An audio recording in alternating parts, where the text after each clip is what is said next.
My granddaughter's name is Anoushka and we call her Nooni. She lives in London. And I always wanted to tell many stories to her, but practically it is not possible. Yeah. You can't do all the time video and all. And children also grow up.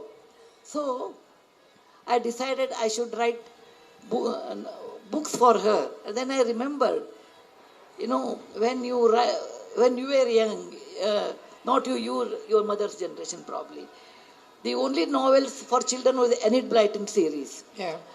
And Enid Blyton series will not gel with Indian conditions. Like 2 boys and 3 girls will go on a picnic and they will see a cave. We can't send our daughters and boys and all to a cave at this age and a teenage. In India it is not possible. Reality we should understand. Where do we go when you get holidays? We will go to Nani or Dadi's house. Mostly Nani's house. So I thought I will bring Nooni to my house. In that book, actually it is a Dadi. Dadi is me. And Nooni comes to my house and we'll have some adventures. So this is the third in the series. The first is Magic of the Lost Temple, where I introduce archaeology to children in a very simple format. Because, we don't tell children the importance of the past. I always believe. Yeah. If you do not know history, then you will not know your future. History and future are connected. So, second one is I wrote Magic of the Lost Story, the importance of a river. And this time I thought I should write a little bit of Partition. There is a reason behind that. My daughter is married to Rishi Sunak, and Rishi Sunak's grandparents were from Lahore, actually Gujranwala, and grandmother was from Abbottabad.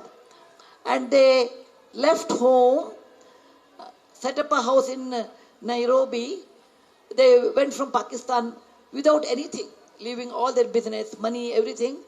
They went to Africa, built another house, became very prosperous, and then Dar es Salaam, and they left everything there.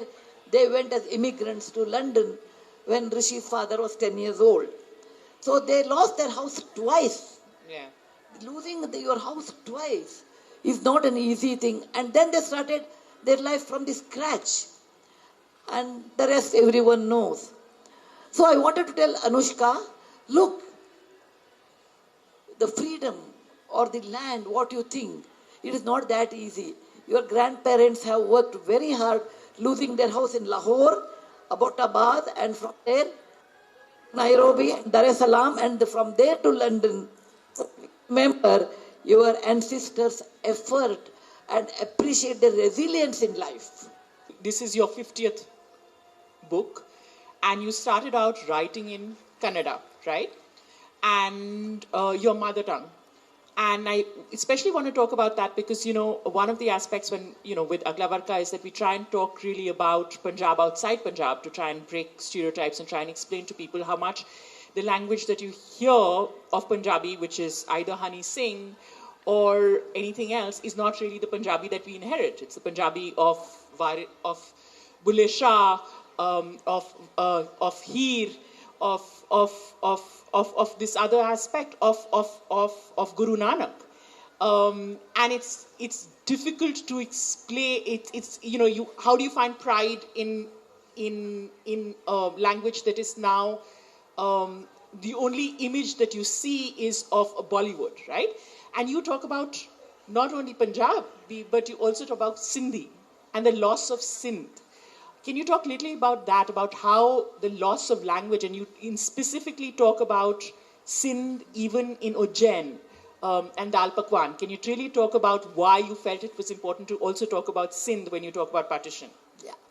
When I look at Partition, I always feel I should tell children this happened. What has happened is wrong, but should not be repeated. I felt very sorry for those people who immigrated from today's land called Pakistan and Bangladesh. The reason is the person who did not know anything about India, Indian culture, Indian language, just takes a pencil and draws a line. And he says, tomorrow onwards, or this moment onwards, this land doesn't belong to you. It is a foreign land. How heartbreaking it is. Suppose somebody comes and tells me, tomorrow onwards, Karnataka is not yours. It's very hard for me to take it. And that pain of those people who lived in that land, overnight they became refugees in their own land, living their culture. And they were in that land for hundreds of years. For example, if anybody is a Sindhi here, I really feel bad for them. At least in Punjab, after division, Punjabis had some land which called Punjab, where their language was spoken. Bangladesh, still, it was 1902, it was divided. Still, there was a place called Bengali speaking area, that is Bengal. But for Sindhis, they not only lost the land, they did not get any land of their own. There is no small portion of Sindh in India, today's India. Yeah. They lost land, they lost their language, they lost their culture. And next generation switched to Hindi. In 3 generations, Sindhi is one of those forgotten languages. Yeah. And I really feel bad for that because it is the original Indus Valley civilization. Mohenjo-daro, Harappa is original civilization. And this partition made them losing their culture. And that's one of the reasons I wanted our next generation to understand the importance of mother tongue, importance of their land, and importance of the culture in that land. That led to this Nooni's third adventure. I went to Pakistan 20 years back, and then I went to Takshashila Museum. Oh, you did? Yeah. And when as a history buff, I would love to go. Yeah, I know. I went there, and there was no time. So they told me, you get in, because I went late. You see everything and come back. When you come back, you pay the entrance fee. I said, fine. I went and saw Shushruta's box, operation box, all those things, instruments. And everything was over. Then I came out, then the museum was closed. So I told how much I have to pay. They said 100 rupees. I looked at the board, it's 5 rupees. I said, why should I pay? I won't just keep quiet. Just because he says 100, I should give 100. I said, why should I pay 100 rupees when it is 5 rupees? He said, 5 rupees for a Pakistani, 100 rupees for foreigners. Yeah. Suddenly I had tears in my eyes. I just now saw Shushruta. And they talked about Rigveda. They talked about Upanishad. And then you come back. Then you see Indus Valley. Then you talk about Takshashila, which was the seat of, it was the place of Acharya Chanakya who taught there.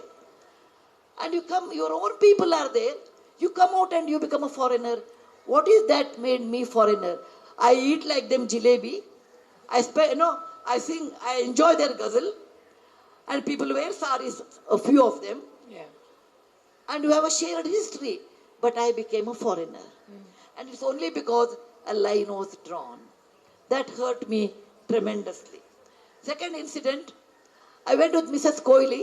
Mr. Koili was that time, I call him Bhishma Pitamaha of the Indian software industry. Oldest man in software. And both of them were from Lahore, Rawalpindi. Yeah. And she told me, let's go and see our house. We went to their house, and the house was there, and she started crying. I did not know what to do. And then I said, okay, let me take courage. I tapped the door of the owner. He opened, he said, what do you want? I said, no, my friend, once upon a time it was her house and she would like to see. He said, most welcome. He said, most welcome. And she told, this is the mango tree where my husband proposed to me. She talked continuously, Mrs. Koili. Then she told, I was a young girl and there was a parapet wall and I walked. It was wet cement. I walked on that. My footsteps were there. Shall I go and see? She went and it was there. And how much she cried.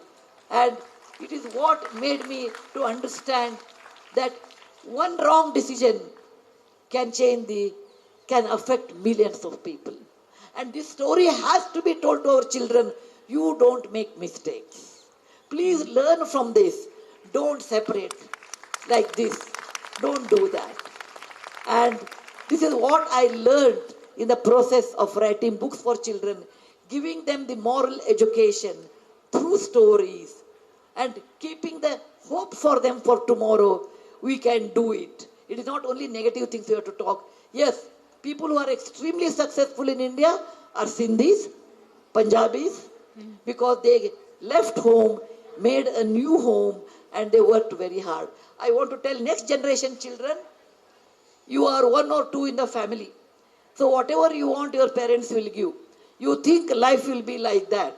No, life will not be like that. Life is very competitive. And if somebody doesn't give you anything, I got depressed. Lot of children say, I'm depressed because I did not get a cell phone. Okay? My parents did not take me to Singapore and Malaysia. Yeah. I'm depressed. Please look at back and see. Many people sacrificed. So don't take life, everything granted, like whatever we want we get. No. Life gives you certain things. Certain things you have to learn and get it. Certain things you have to observe and get it. Certain things, even though you try, you won't get it. Like many rivers can make a sea in life, many plus, minus, disappointments, victories, happiness, unhappiness, together makes life. Only happiness is not possible. That's an imaginary thing. Yeah. Please, parents, be aware. You can provide your children with many things, toys and etc. The most important thing what you should provide to your children is resilience in life. Accept the failures, accept the realities, and stand up and work again.